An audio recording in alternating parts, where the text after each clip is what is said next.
بسم اللہ الرحمن الرحیم۔ السلام علیکم۔ ایک دن صحابہ کرام رضوان اللہ علیہ اجمعین نے عرض کی، یا رسول اللہ صلی اللہ علیہ وسلم، اویس قرنی کون ہے؟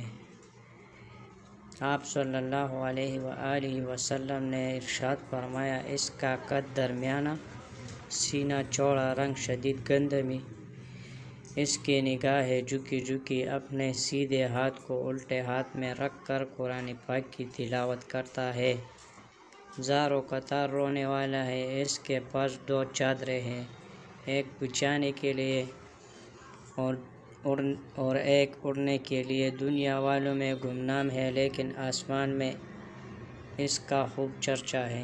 اگر وہ کسی بات پر اللہ پاک کی قسم کھا لے تو اللہ پاک ضرور اس کی قسم کو پورا کرے گا۔ اس کے سیدھے کندھے کے نیچے سفید نشان ہے۔ کل بروز قیامت نیک لوگوں سے کہا جائے گا، تم لوگ جنت میں داخل ہو جاؤ، لیکن اویس قرنی سے کہا جائے گا، تو ٹھہر جا اور لوگوں کی سفارش کر۔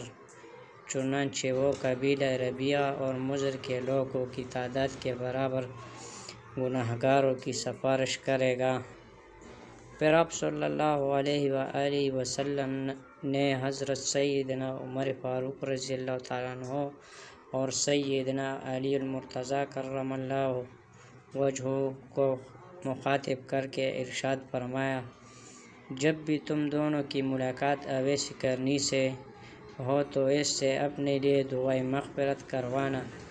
حضرت سیدنا عمر فاروق رضی اللہ تعالیٰ عنہ اور حضرت سیدنا علی المرتضیٰ رضی اللہ تعالیٰ عنہما تقریباً 10 سال تک حضرت سیدنا اویس قرنی رحمۃ اللہ علیہ کو تلاش کرتے رہے، لیکن ان کے بارے میں معلومات نہ ہو سکے۔ پھر جس سال امیر المؤمنین حضرت سیدنا عمر اعظم فاروق رضی اللہ تعالیٰ عنہ کا انتقال ہوا، اسی سال آپ رضی اللہ تعالیٰ عنہ نے حج کے موقع پر جبل ابو قیس پر کھڑے ہو کر لوگوں سے مخاطب ہوتے ہوئے بآواز بلند فرمایا، اے یمن سے آنے والے حاجیوں، کیا تم میں سے کوئی اویس نامی شخص موجود ہے؟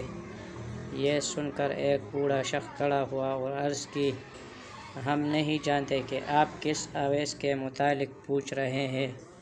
ہاں، میرا ایک بھائی ہے جس کا نام اویس ہے، لیکن وہ تو بہت غریب اور عام سا آدمی ہے، وہ اس قابل کہا کہ آپ کے متعلق سوال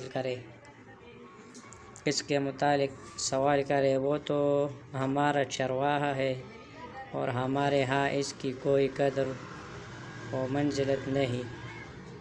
یہ سن کر حضرت سیدنا عمر بن خطاب رضی اللہ تعالیٰ عنہ بہت غمگین ہوئے، گویا کہ حضرت سیدنا اویس قرنی رحمۃ اللہ علیہ کے بارے میں اس شخص کا اس طرح بولنا آپ کو سخت ناگوار گزرا ہو۔ تھوڑی دیر بعد آپ رضی اللہ تعالیٰ عنہ نے اس بوڑھے شخص سے پوچھا، تیرا وہ بھائی کہاں ہے؟ کیا وہ ہمارے حرم میں موجود ہے؟ اس نے جواب دیا، جی ہاں، وہ حرم شریف میں ہی موجود ہے، شاید وہ اب میدان عرفات کی طرف ہوگا۔ یہ سن کر امیر المؤمنین حضرت سیدنا عمر اعظم اور حضرت سیدنا علی المرتضیٰ رضی اللہ تعالیٰ عنہما فوراً میدان عرفات کی طرف چل دیے۔ جب وہاں پہنچے تو دیکھا کہ وہ عاشق صادق ایک درخت کے نیچے نماز پڑھ رہا ہے اور اونٹ اس کے ارد گرد چر رہے ہیں۔ یہ دیکھ کر حضرت سیدنا عمر فاروق رضی اللہ تعالیٰ عنہ اور حضرت سیدنا علی المرتضیٰ رضی اللہ تعالیٰ عنہما اپنی سواریوں سے نیچے اتر آئے اور اس عاشق صادق کے پاس